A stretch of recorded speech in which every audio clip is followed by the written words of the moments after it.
မင်္ဂလာပါတခါတော့လေသမားကြီးတယောက်ရှိအဲ့လေသမားကြီး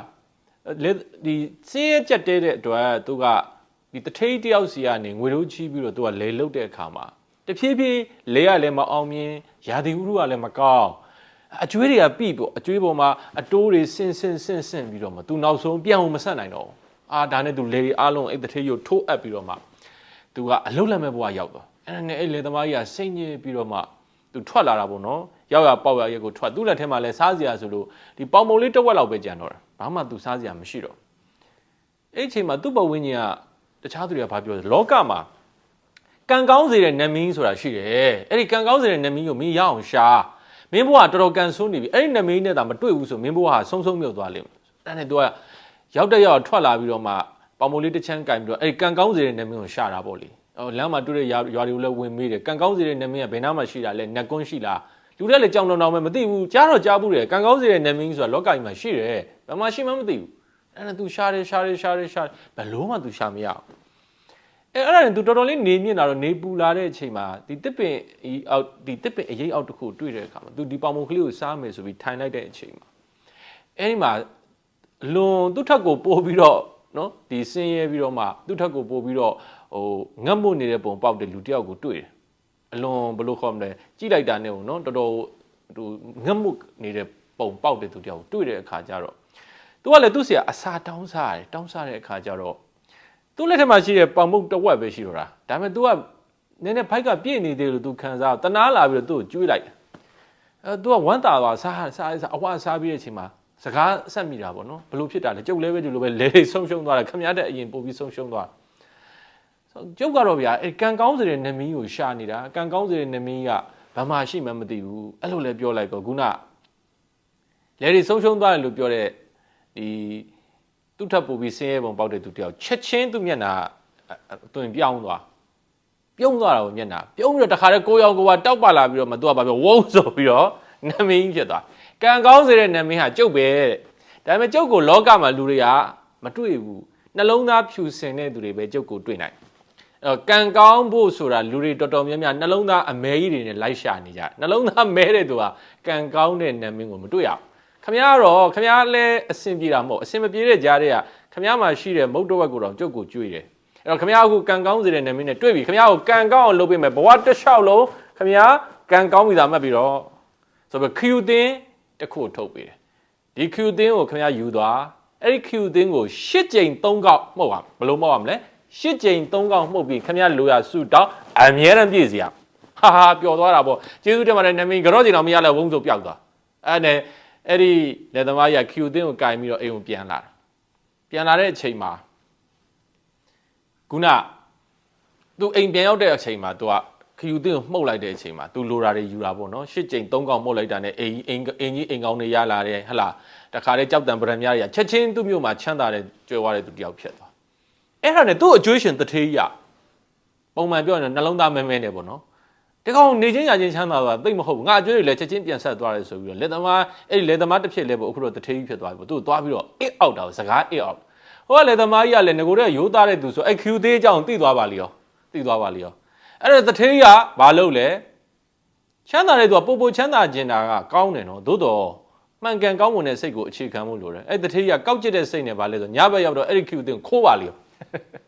နော်ခိုးပါလိရောခိုးလိုက်တော့အခူသေးမနဲ့ကြတော့ပျောက်သွားလက်သမားကြီးတော့ဝမ်းနဲ့ပက်လဲပဲဒါပေမဲ့သူကတော့အေးစစ်ပါပဲမစိုးပါဘူးငါမှလည်းဒီမှာငါဆုတောင်းတာကြောက်တံပရံများတွေအပြည့်ပါပဲမစိုးဘူးဟာဒါပေမဲ့လည်းစိတ်တော်မကောင်းဘူးပေါ့ကိုယ့်ပစ္စည်းပျောက်သွားတာဒါပေမဲ့အဲ့တထေးကြီးကခိုးသွားတယ်ပြဿနာကဘာလဲဆိုတော့ခုနလက်သမားကြီးတို့ तू ပြောတော့က तू စကားအေးရောက်တော့ဘယ်နှကြိမ်မဟုတ်ရမလဲဆိုတော့ तू မသိဘူးအဲ့တော့ခယူသင်းတာရတယ်ရှောက်မုံနေတခါမုတ်လိုက်နှစ်ခါမုတ်လိုက်သုံးခါမုတ်လိုက် तू ဘာမှလုပ်လို့မရဘူ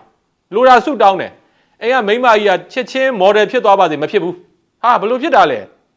तू ဘယ်နှကြိမ်မောက်ရမလဲမမေးလိုက်ဘူးလေမသိလိုက်ဘူးအဲ့ဘယ်နှကြိမ်မောက်မှမသိတဲ့အခါကျတော့တထေးတိုင်ပတ်ကောဒါလျှို့ဝှက်ချက်တော့ရှိရမယ်အဲ့နောက်ဆုံးတထေးကြီးကအဲ့လေသမားစီပြန်ရောက်လာဟဲ့ခမည်းခယူသေးကိုကျုပ်စီမှာအဲ့တော့ခမည်းခယူသေးကကျုပ်စီမှာဒါပေမဲ့ခမည်းလည်းအခုဘာမှသုံးလို့မရဘူးကျုပ်ကလည်းဘယ်နှကြိမ်မောက်မှမသိတော့သုံးလို့မရဘူးအဲ့တော့ခမည်းနဲ့ကျုပ်နဲ့သဘောတူညီမှုတစ်ခုလုံးနော်အဲ့ခမည်းကိုကျုပ်အခုခယူသေးပြန်ပေးမယ်ခမည်းခယူသေးမှုတ်ပြီးတော့ဆုတောင်းလိုက်တဲ့အခါတိုင်းခမည်းတစ်ခုရရင်ကျုပ်နှစ်ခုရအောင်ခမည်းလုပ်ပေးရခင်ဗျာသဘောတူရမယ်ခ ခင်ဗျားတစ်ခုရတိုင်းကျုပ်နှစ်ခုရဖို့သဘောတူတယ်ဆိုရင်ခင်ဗျား Q တင်ပြန်ပေးမယ်ခင်ဗျား Q တင်ကျုပ်ဘယ်တော့မှလည်းပဲခင်ဗျားစီကပြန်မခိုးတော့သဘောတူလားလို့မို့ဆိုခင်ဗျားလည်းဘာမှသုံးလို့မရအောင်ကျုပ်လည်းဘာမှသုံးလို့မရအောင်နှစ်ယောက်လုံးအကျိုးမရှိလေသမားကြီးပထမတော့တိတ်တော့သဘောမတူချင်ဘူးဒါပေမဲ့ तू လည်းပဲ Q တင်က तू လည်းသုံးလို့မရကိုလည်းသုံးလို့မရဆိုသဘောတူလိုက်တာပေါ့နော်အဲ့နဲ့ယူလိုက်လေသမားကြီးကသူ့လေထဲမှာရေခန်း6လာတဲ့အခါကျ Q တင်ကိုမှုတ်ပြီးတော့မှ8ကြိမ်3កောက်မှုတ်ပြီးရေတွင်းတွင်းပေးပါရေတွင်းကြီးဖြစ်လာတဲ့အချိန်မှာတထည့်အိမ်မှာရေတွင်းက2တွင်းဖြစ်သွားတယ်ဟာသူကကြောက်တံပရံများတည်င်းပေးပါလို့တောင်းတယ်တထည့်အိမ်မှာ2တင်းဖြစ်သွားကြာလာတော့လေသမားကြီးကအလွန်ရိုးသားတဲ့သူဆိုတော့ဒေါသထွက်တာနှလုံးသားဖြူစင်တဲ့သူတိုင်းလည်းပဲဒေါသထွက်တဲ့အချိန်ဆိုတာရှိတယ်လူတိုင်းကအမြဲတမ်းစိတ်ကောင်းဝင်နေတယ်လို့မယူဆနဲ့ဟဲ့လားလူတိုင်းက100%ကောင်းတဲ့သူ100%ဆိုးတဲ့သူဆိုတော့လောကကြီးမှာတကယ်ကပုရုဇဉ်တွေမှာမရှိနိုင်ကျွန်တော်တို့ကိုယ်တိုင်လည်းပဲကောင်းတာ90ဆိုးတာ90ပြေးနေတာပဲတခါတလေစိတ်ကကောင်းတဲ့စိတ်များတာပေါ့နော်တခါတလေကြာရင်ဆိုးတဲ့စိတ်များတဲ့အချိန်လည်းရှိတယ်ဒါကိုစင်ကျင်ုံတရားနဲ့ထိမ့်သိမ့်မှုဖြစ်ကြာလာတော့ဒေါသထွက်တာပဲလူပဲကိုယ်စီကလည်းမတရားခိုးသွားသေးတယ်ဟဲ့လားကိုတစ်ခုရသူနှစ်ခုရကို3ခုရရင်သူ6ခုရဒေါသထွက်ပြီးနောက်ဆုံးဘာလုပ်လဲဆိုတော့အဲ့ဒါတော်တော်စိတ်ဝင်စားဖို့ကောင်းတယ်နော်အဲ့တော့ဘာလုပ်လဲဆိုတော့လေသမားကြီးကဒေါသထွက်ဒီကောက်ကျစ်တဲ့တထေးကိုတော်တော်ဒေါသထွက်တာနဲ့ဆုတောင်းဘလို့ဆုတောင်းလဲဆိုကျုပ်ကိုမျက်လုံးတစ်လုံးကောက်အောင်လုပ်ပေးစမ်းပါဗျာဆုတောင်းလိုက်တယ် Q သင်းကို8ကြိမ်3កောက်မှုတ်သူ့မျက်လုံးတစ်ဖက်ကန်းသွားတဲ့အချိန်မှာဟိုတထေးဒုက္ခရောက်တာမျက်လုံးနှလုံးလုံးကန်းသွားတယ်မျက်လုံးနှလုံးလုံးမမြင်ရတော့ဟာအဲ့တော့မျက်လုံးနှလုံးလုံးကွယ်သွားတယ်သူကတော့ပီတိတော့ဖြစ်ဟာငါသူ့ကိုဂလဲစားချေလိုက်ရဒါပေမဲ့သူ့မျက်လုံးတစ်လုံးတော့ဘာဖြစ်သွားလဲဆုံးရှုံးသွားတယ်ဆိုတော့ဒီပုံမြင်လေးကနေကျွန်တော်တို့ကဘဝမှာဖွံ့ဖြိုးတိုးတက်အောင်မြင်ဖို့ဆိုရင်အရေးကြီးတဲ့ဒါကျွန်တော် negative တွန်းအားပေါ့လေဘဝမှာအောင်မြင်ဖို့ဆိုတာ negative တွန်းအားလူတွေကဘယ်အချိန်မှာစူးစမ်းလဲဆိုတော့မခံကြအောင်ပြောရင်စူးစမ်းတယ်နောက်တစ်ခါဒေါသထွက်ရင်စူးစမ်းတယ်အဲ့ဒါ negative တွန်းအားတွေလို့ခေါ်တာပေါ့နော်ဂလဲစားခြေကျင်စိတ်လို့လည်းခေါ်တယ်ဂလဲစားခြေကျင်တဲ့အခါမှာစူးစမ်းတယ်ဟာလောကကြီးကိုမတရားဘူးငါဆွေမျိုးတွေကိုဂလဲစားခြေမယ်အေးမင်းတို့တွေမင်းမိုးကောင်းတော့ရွာတောင်ပေါ့ကွာဂျာကြီးမင်းတွေ့မယ်မင်းငါထီပေါက်မှမင်းတွေ့မယ်ဂလဲစားခြေကျင်စိတ်နဲ့စူးစမ်းဒါ negative တွန်းအားပဲဒါပေမဲ့ဂလဲစားခြေကျင်စိတ်ဟာခုနပြောတဲ့သူများမျက်လုံးနှလုံးကွယ်သွားတဲ့အချိန်မှာကိုယ်တစ်လုံးတော့ထိခိုက်သွားတာပဲဒါကိုကျွန်တော်ပြန်စဉ်းစားကြည့်ကြအောင်ဂလဲစားခြေကျင်စိတ်နဲ့ပတ်သက်ရင်ကောင်းတဲ့ဂလဲစားခြေကျင်စိတ်ဖြစ်အောင်ကြိုးစားလောကကြီးကိုဂလဲစားခြေရမယ်မှန်တယ်မတရားတဲ့လောကကြီးဂလဲစားတာခြေဘယ်လိုခြေမလဲကျွန်တော်မိတ်ဆွေလုပ်ငန်းရှင်တယောက်ရှိ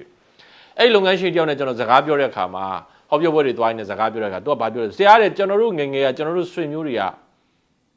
ကျွန်တော်တို့ပေါ်မကောင်းဘူးဆရာဘယ်လိုမကောင်းတာလဲဥက္ကဋ္ဌပြောပါဦးဆိုတော့